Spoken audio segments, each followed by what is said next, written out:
Khusus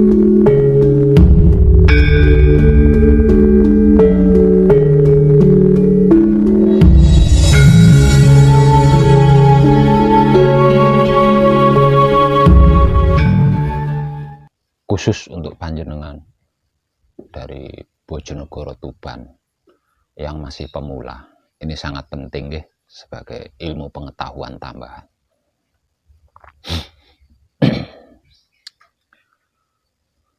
Beberapa hari ini saya mengalami kerapuhan. Jenengan tahu apa itu rapuh? Gapuk, itu saya mengalami. Rapuh atau gapuk ini akan selalu saya alami ketika saya menghadapi sesuatu yang membuat saya rapuh gitu. Sampai kapanpun itu, saya sadar di situ. Itulah kelemahan saya. Jadi kelemahan saya itu ketika menghadapi sesuatu yang membuat saya rapuh, saya bisa rapuh. Itu kelemahan saya. Nah, saking rapuhnya, saking gapuke, saya tidak mampu menahan diri. Sehingganya sampai keluar berbentuk tulisan di media sosial. Dan orang-orang yang satu makom dengan saya, yang satu rumah, satu kamar dengan saya, nah dengan membaca apa yang saya tulis itu bisa merasakan apa yang saya rasakan. Nah sehingganya kan mereka ya coroan gitu, menunjukkan kepeduliannya lah terhadap saya gitu, menunjukkan kepeduliannya terhadap saya. Terlebih lagi terakhir itu siang tadi, pagi kalau enggak salah ya, pagi tadi itu terakhir saya sampai berkata, terima kasih Romo, saya benar-benar enggak bisa apa-apa gitu. Saya benar-benar enggak bisa apa-apa saya enggak bisa benar-benar. Memang saya mengalami namanya rapuh kan ya, namanya sedang rapuh, namanya juga sedang rapuh. Nah itu semakin membuat orang-orang yang satu makom dengan saya, satu kamar dengan saya, dalam artian itu sama-sama laku gitu ya, sama-sama kuatnya di dalam laku suci menuju abadi. Jadi nyambung, ada kesambungan. Sampai-sampai ada yang bertanya, sebenarnya kenapa dan ada apa sih Pak Web kan gitu ya. Sebenarnya ada apa dan kenapa sih Pak Web? Kan Pak Web sudah ahli gitu loh. Ya. Pak Web kan sudah ahli di situ. Kenapa masih mengalami rapuh gitu? Nah, ini kan pertanyaan besar buat mereka, dari mereka itu ya. Dari mereka. Lawang sudah ahli kok masih mengalami rapuh. Kenapa? Ada apa?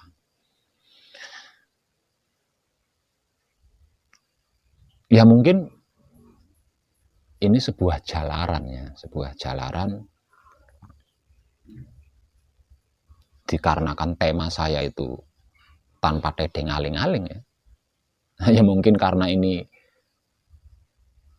teranggap rahasia, artinya kan tanpa tedeng aling-aling saya kan belum full kan, karena masih ada rahasia, mungkin begitu anggapannya mungkin. Nah ya, dengan kerapuhan saya malam ini, saya akan menyampaikan tentang kepribadian saya. Dan mungkin dengan ini, panjenengan, khususnya para kadang kinasih saya yang sedang laku suci menuju abadi, itu merasa tercambuk. Mungkin gitu ya, mungkin dengan apa yang akan saya sampaikan dengan kerapuhan saya ini, mereka akan merasa tercambuk.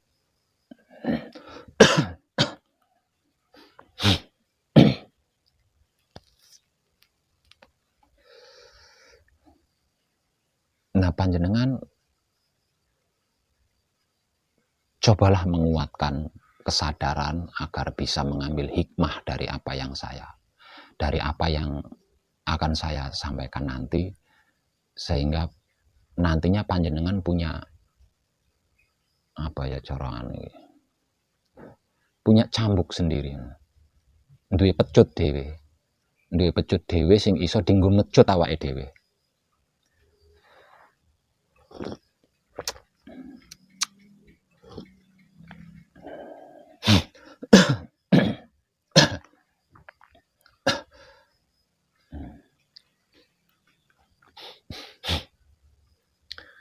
Saya itu sedang membantu.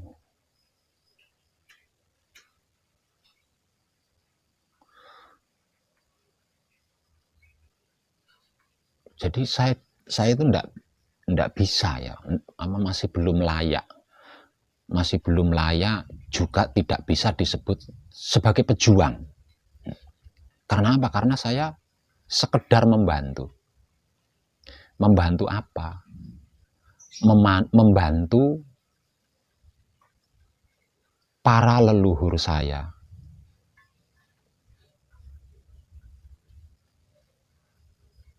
dari golongan bangsa Barata atau para dewa yang sedang mendirikan panji-panji kebajikan atau kesadaran rasa cinta kasih sayang Tuhan di dalam semesta alam ini. Agar supaya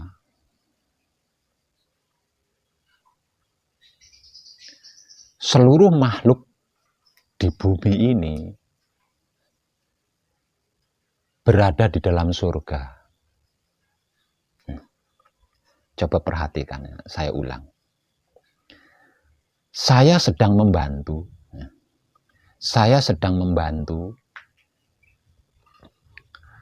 para leluhur saya, yang pastinya juga para leluhur panjenengan. Leluhur saya ya leluhurnya panjenengan. Okay. Saya itu sedang membantu para leluhur saya dari golongan bangsa Barata atau para dewa yang sedang mendirikan panji-panji kebajikan atau kesadaran rasa cinta kasih sayang Tuhan di dalam semesta alam, agar supaya seluruh makhluk yang ada di muka bumi ini tinggal atau berada di dalam surga. Sehingganya tidak ada penjara, tidak ada rumah sakit, tidak ada penderitaan, tidak ada penyakit, tidak ada kejahatan, tidak ada kemiskinan, tidak ada masalah, bahkan tidak ada kuburan. Namanya surga kan? Nah, saya sedang membantu itu gitu.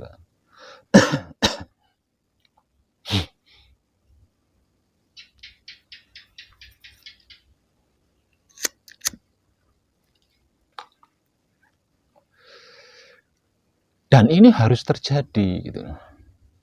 Apa yang sedang dilakukan para leluhur kita itu harus terjadi gitu. Kalau tidak terjadi,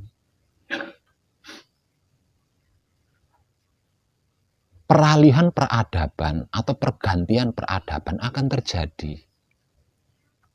Walaupun peran saya hanya sekedar membantu, tapi saya lakukan lebih dari sekedar gitu. Karena apa ya?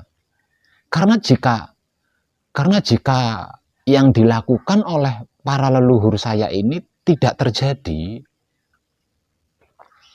kalau tiba saatnya saya akan menyaksikan kehancuran orang-orang yang saya cintai, itu depan mata saya. Nah, saya mengatakannya peralihan atau pergantian peradaban kehidupan manusia. Saya mengatakan seperti itu. Kalau mereka di luar sana mengatakannya itu kiamat. Orang-orang di luar sana itu mengatakannya kiamat. Kalau saya mengatakannya itu adalah peralihan peradaban kehidupan makhluk di dunia. Dari yang buruk ke yang baik. Nah, saya sedang membantu itu. Lah, karena saya tidak ingin jika hal itu terjadi, yang artinya saya akan menyaksikan kehancuran orang-orang yang saya cintai, yang saya kasihi, yang saya sayangi. Dan itu jumlahnya banyak. Ya kan? Bahkan bisa saya katakan seluruhnya kan, seluruhnya. Di depan mata saya, maka walaupun saya hanya sekedar membantu, apa yang saya lakukan ini melampaui batas kemampuan saya. Ya. Walaupun saya tidak mampu, saya mampu-mampukan katakanlah, agar supaya apa yang dilakukan oleh para leluhur saya ini segera terwujud, sehingga peralihan peradaban ini tidak terjadi.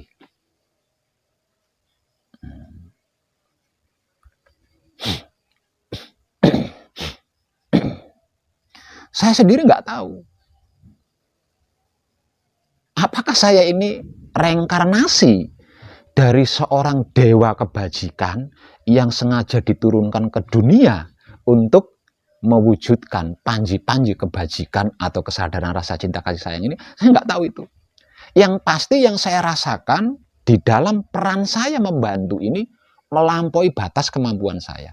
Apapun saya lakukan, agar supaya peralihan peradaban ini tidak terjadi, agar supaya kehancuran orang-orang yang saya cintai ini tidak saya saksikan di depan mata. Jadi walaupun tidak mampu, saya mampu-mampukan.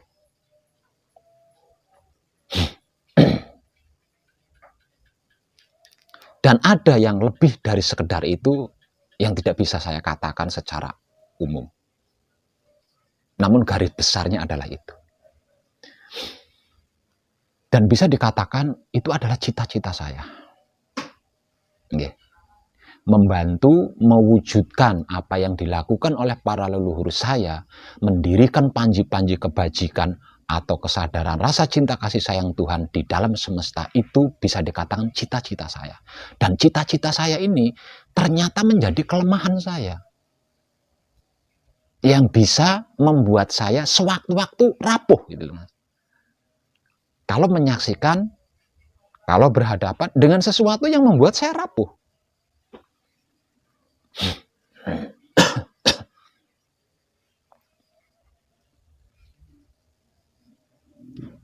Satu itu. Yang kedua,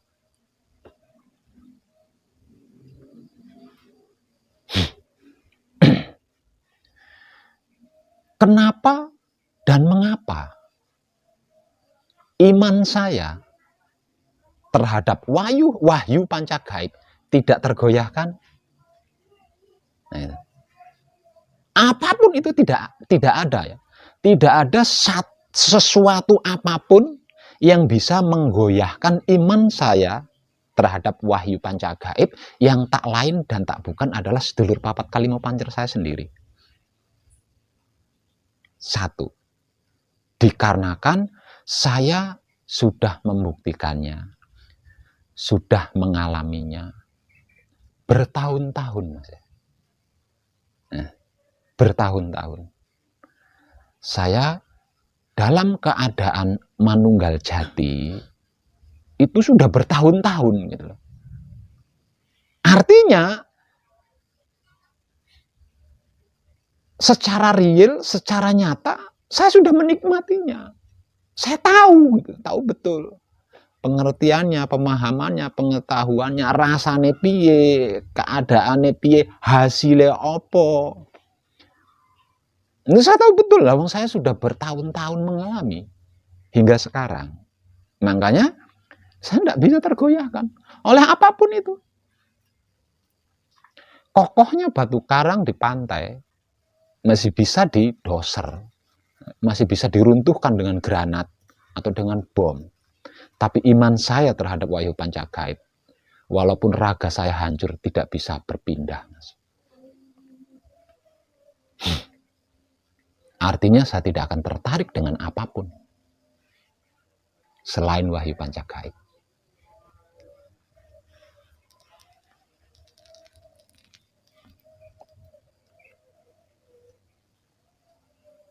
Namun kenapa kok masih mengalami rapuh? Nah, ini kan, kenapa masih mengalami rapuh? Ini yang membuat saya rapuh. Tidak ada satupun pelajaran yang gampang. Ya.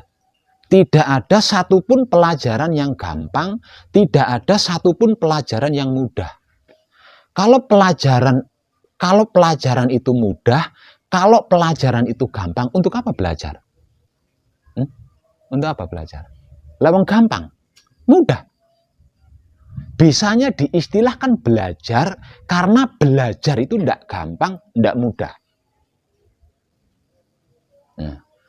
Karena belajar itu tidak gampang dan tidak mudah.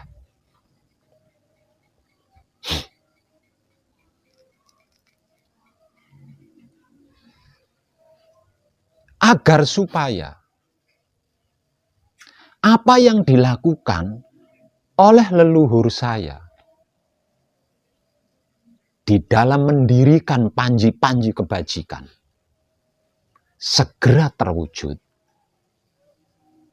berarti saya harus menggugah banyak kesadaran manusia hidup, kan Mas? Ya enggak? Gitu. Kenapa seperti itu? Soalnya seperti ini, Mas.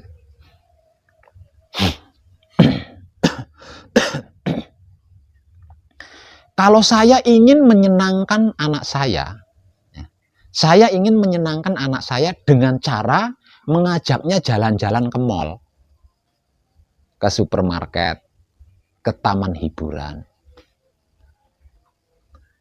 Apa yang saya lakukan itu tidak tepat, Mas. Kenapa tidak tepat?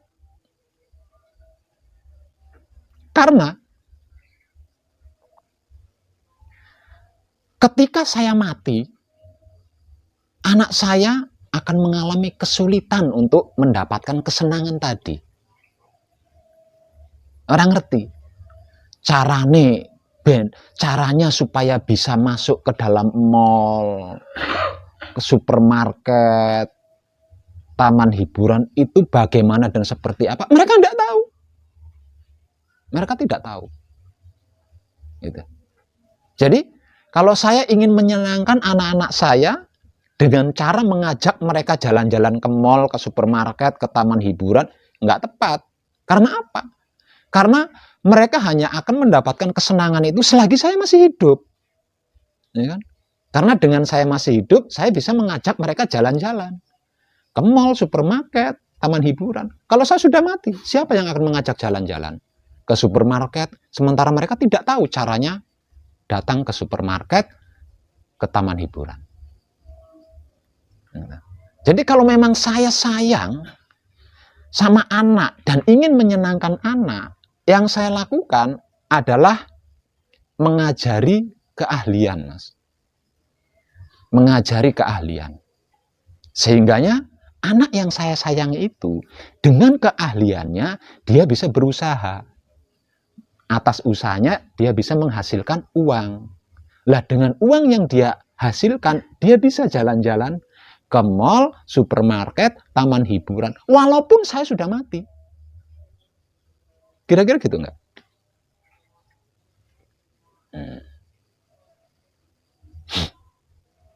Dikarenakan saya turun ke dunia, berhadapan langsung, beradaptasi langsung dengan sesama makhluk hidup, tidak ada cara terbaik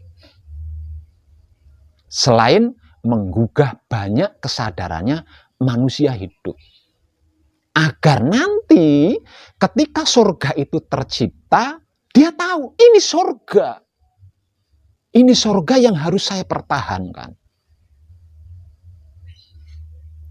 Kalau enggak tahu, Mas. Enggak tahu.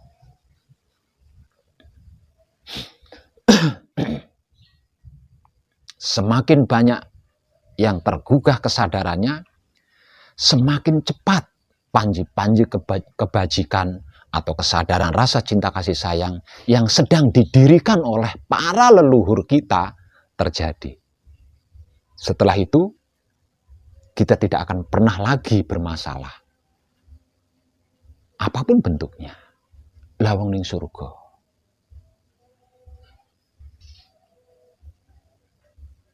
Tapi apa yang membuat wong edan bagu bisa rapuh? Saya ulang. Tidak ada satupun pelajaran yang gampang. Tidak ada satupun pelajaran yang mudah. Agar supaya wahyu panca gaib menjadi gampang, menjadi mudah, maka saya gampangkan, maka saya permudah, Mas. Karena jika tidak saya buat gampang, jika tidak saya permudah, selain belum tentu mampu, usianya belum tentu cukup, Mas. Kalau tidak saya permudah, kalau tidak saya pergampang, selain lelakunya belum tentu mampu, usianya belum tentu cukup.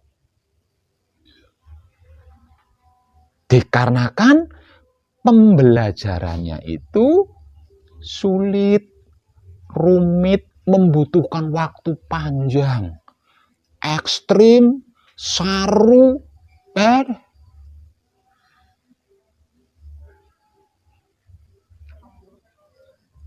Artinya, untuk bisa agar supaya wahyu panca gaib ini dikenal dan bisa dipelajari, serta bisa dikaji dan dipraktekkan secara mudah dan gampang oleh siapapun, saya kan harus berjuang untuk mempergampang dan mempermudah. Lah, di dalam perjuangan saya mempergampang dan mempermudah wahyu panca gaib, habis, Mas, habis-habisan. Jantung saya berikan, ibaratnya jantung saya berikan, hati saya berikan, empedu saya berikan, paru-paru saya berikan, ginjal saya berikan, lambung saya berikan, otak saya berikan, syahwat atau kelamin saya berikan, raga saya berikan, jiwa saya berikan. Entek. Hanya dengan seperti itu, wahyu panca gaib menjadi gampang dan mudah, bisa dicerna oleh siapapun.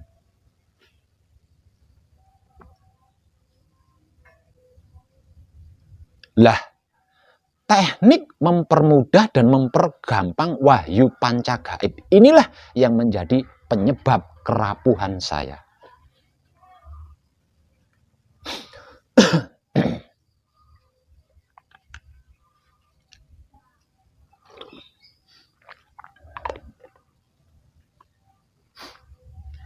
Dikarenakan panjenengan bisa mengkaji wahyu panca gaib, bisa mempraktekkan wahyu panca gaib dengan gampang, gratis, akhirnya panjenengan menganggapnya sepele. Karena apa? Karena panjenengan mendapatkannya dengan mudah. Paling-paling jauhnya Bojonegoro ke sini.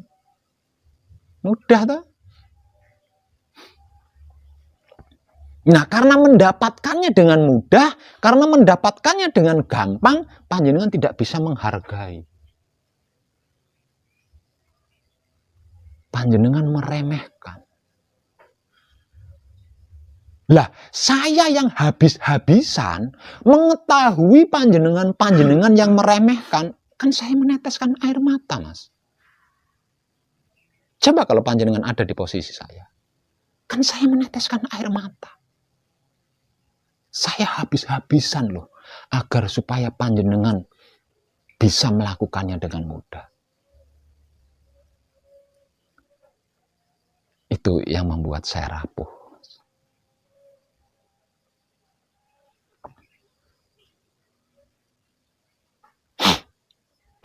Lah, panjenengan yang meremehkan wahyu pancagaib, panjenengan yang tidak bersungguh-sungguh kepada wahyu pancagaib, panjenengan yang tidak bisa menghargai wahyu pancagaib, apakah salah? Tidak, Mas. Tidak salah. Kenapa tidak salah? Lawang mendapatkannya dengan mudah? Satu, untuk yang sudah selesai gembleng, sudah selesai manekung, karena mengalami manunggal jati hanya 1 menit. Mengalami manunggal jati hanya 1 menit ketika saya temani mencapai suci. Makanya remeh lah untuk panjenengan, cuma 1 menit. Enggak. Enggan untuk mempertahankan. Lawang cuma 1 menit kan gopo. Nyata-nyata pun pasti 1 menit. Untuk apa? Enggan mempertahankan. Dianggap remeh. Lah saya yang sudah mengalami manunggal jati bertahun-tahun, Mas, enggak bisa. Ora iso goyah. Enggak akan bisa goyah. Apapun tidak akan bisa menukarnya. Untuk panjenengan yang baru mengalami 1 menit, ya pasti gampang. Betapapun saya memberikan motivasi terbaik kepada panjenengan, panjenengan tidak akan merasa cukup. Panjenengan akan selalu haus. Kurang. Sehingganya walaupun panjenengan sudah memiliki wahyu pancagaib yang menjadi intinya inti, tetap tidak merasa cukup. Mendengar di sana, datang. Mendengar di sana, datang. Lebih memilih tertarik mengejar yang belum pasti, yang tidak pasti, daripada mempertahankan yang pasti 1 menit.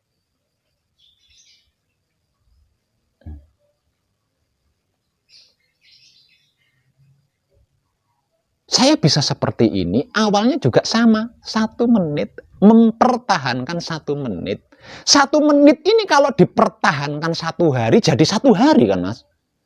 1 menit ini kalau dipertahankan seminggu, jadi seminggu kan, Mas? 1 menit ini kalau dipertahankan sebulan, jadi sebulan kan, Mas? 1 menit ini kalau dipertahankan setahun, jadi setahun. 1 menit ini kalau dipertahankan selama-lamanya, jadi selama-lamanya. Gitu. Tapi dikarenakan 1 menit, kan tidak penting, Mas. Lebih penting, yang belum pasti dan belum tentu. Artinya, gampang sekali. Terganggu, goyah, kemomoran, gampang sekali. Apakah mereka salah? Tidak salah kan? Karena baru mengalami manunggal jati 1 menit. Karena memperoleh wahyu pancagaib gratis dan gampang. Apa mereka salah? Tidak salah kan?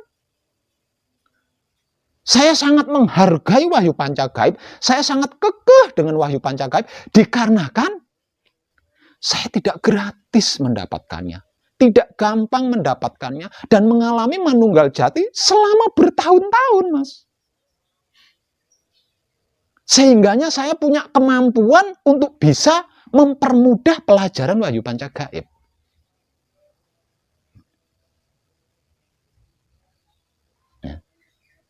Ketika saya menyaksikan gereja-gereja tidak sungguh-sungguh, kan meneteskan air mata saya, Mas. Coba panjenengan ada di posisi saya.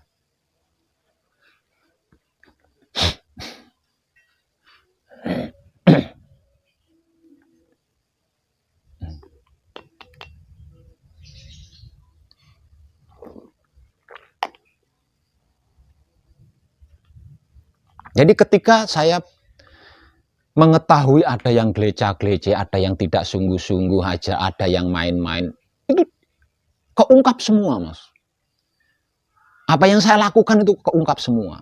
Padahal untuk mempermudah ini tuh, saya itu melakukan ini. Semuanya entek-entekan gitu. Semuanya entek-entekan. Sehingga panjenengan bisa dengan mudah mempelajari wahyu pancagaib. Tidak seperti saya dulu. Itu kelingan kabeh, terungkit semuanya. Lah dengan mengingat kelingan kabeh kuwi saya jadi rapuh. Jatuh air mata saya.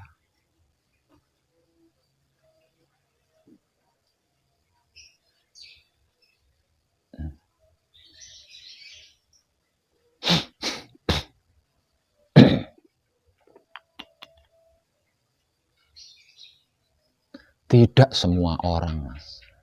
Tidak semua orang bisa ya, mengkaji dan mempraktekkan wahyu pancagaib. Karena wahyu pancagaib adalah inti-intinya inti, puncak-puncaknya puncak.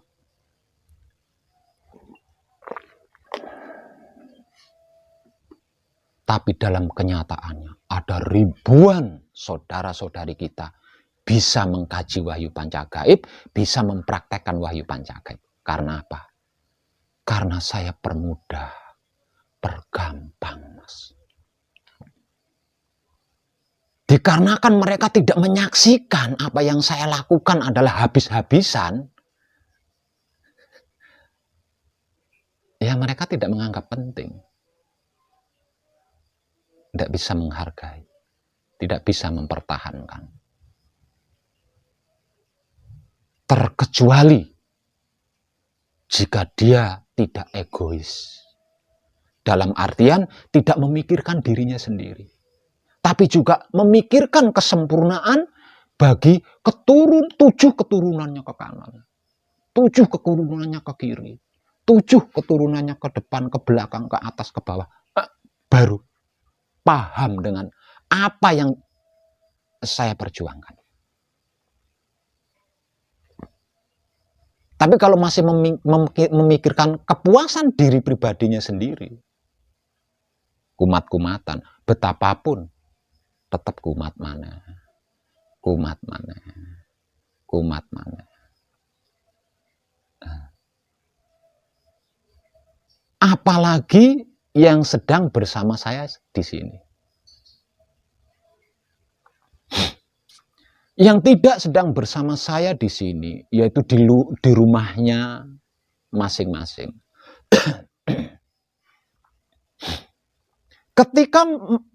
Ketika mengetahui mereka keluar jalur, jangankan yang ada bersama saya di sini, mereka yang ada di rumahnya masing-masing saja. Kalau sampai saya mengetahui mereka keluar jalur, saya kan punya tanggung jawab mengembalikan mereka ke jalur semula, Mas. Ini terlepas dari mereka menyadari atau enggak loh.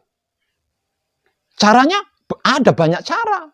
Dengan cara mengingatkan, jangan begitu, ayo cepat. Jangan begitu, ayo cepat.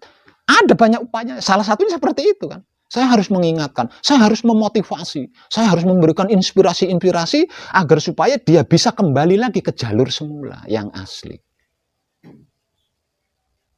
Apalagi yang sedang bersama saya di sini. Kira-kira gitu enggak?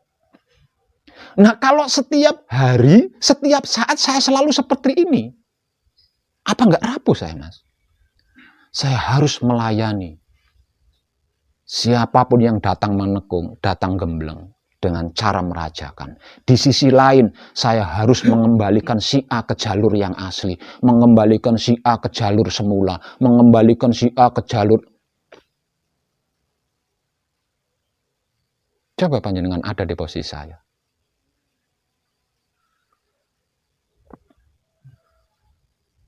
Kalau seperti ini terus, kapan selesainya?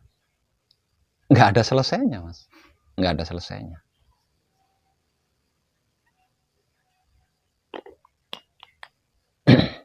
Saya sudah habis-habisan untuk memurnikan otak atau pikirannya. Saya sudah habis-habisan untuk memurnikan hati atau batinnya. Saya sudah habis-habisan untuk memurnikan kelamin atau syahwatnya. Mereka nodai lagi. Saya murnikan lagi, mereka nodai lagi. Saya murnikan lagi, mereka nodai lagi. Mereka pikir untuk membersihkannya itu saya tidak menggunakan apa-apa. Disebut iso resik. Mungkin itu yang ada di pikiran mereka. ditablek black langsung otomatis iso resik. Mungkin itu yang ada di otak mereka. Mereka tidak pernah berpikir untuk melakukan kembali kemurnian. Maka berulang-ulang kali. Itu saya menggunakan seluruhnya.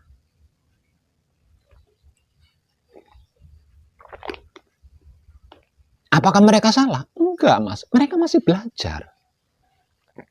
Mereka masih butuh itu.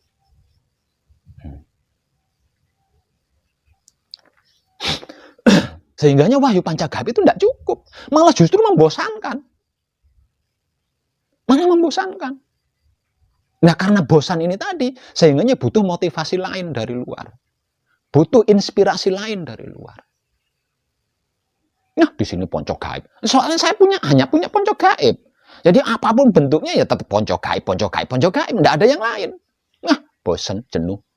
Nggak ada jandanya, nggak ada gadisnya, nggak ada dudanya, nggak ada lancingnya, nggak ada supermarketnya, nggak ada kafenya, nggak ada diskotiknya.